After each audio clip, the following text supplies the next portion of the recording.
Hi, welcome to my Collab video on Paphiopedilum spicerianum.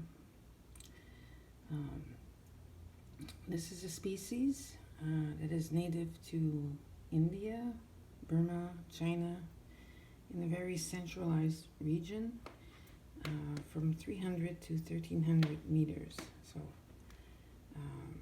it grows on the sides of rivers and clings to limestone and humus. So from that description from Slipper Orchids info website, you can ascertain that this plant is happy to grow at various temperatures and likes its substrate relatively moist.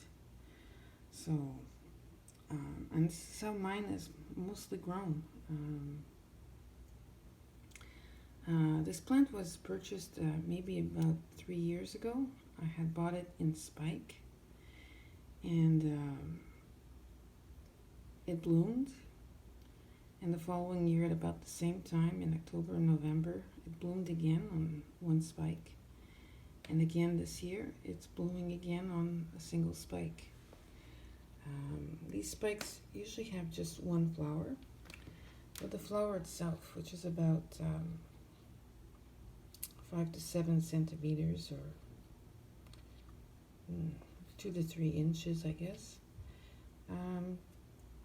can be variable. Some of the flowers don't have a very pronounced red line here, and the green doesn't extend as much. And the pouch can be somewhat greener at times. Mine has a bit of red, and that circle, I'm sorry, I can't remember what that's called. Mine is mostly white with just a bit of red on it, but some of them can be completely red. The pouch is kind of neat because it has all this red inside, almost like a snake pattern. It's kind of cool, actually. The flower is long lasting, lasts maybe a month to 5 weeks, if I remember correctly.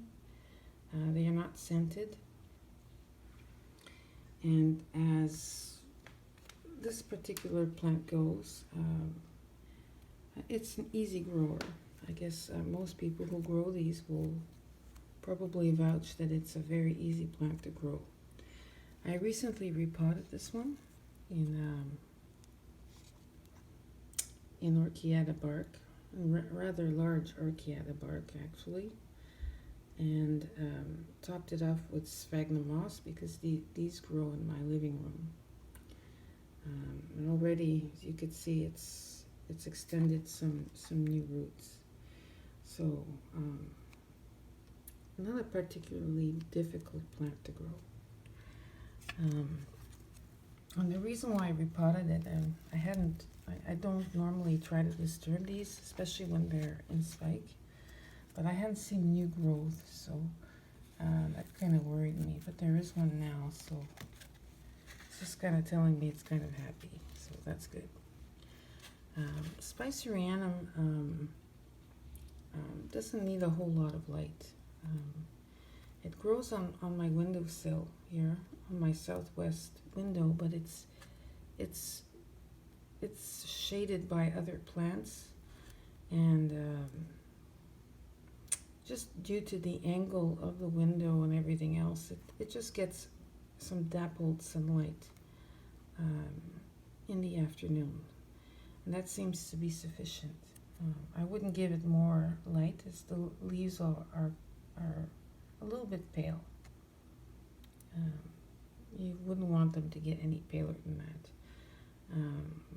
The particular white light on this plant makes them look even paler, but they're a nice healthy green. So as you can see, I have some other growths here that haven't bloomed. So I don't know if that's because it's concentrating on roots because of the repotting, but either way, I'm happy that it has just one spike. So Yeah. Anyways, I highly recommend this plant. Anyways, joining me on this care collab is Ninja Orchids, who contacted me, and LucytheCat. So everyone seems to be very excited to be part of this care collab because I think they'll have something exciting to show. So yeah, so I highly recommend this plant, and I hope you visit their channels. And so I hope you've enjoyed this video, and thank you for watching.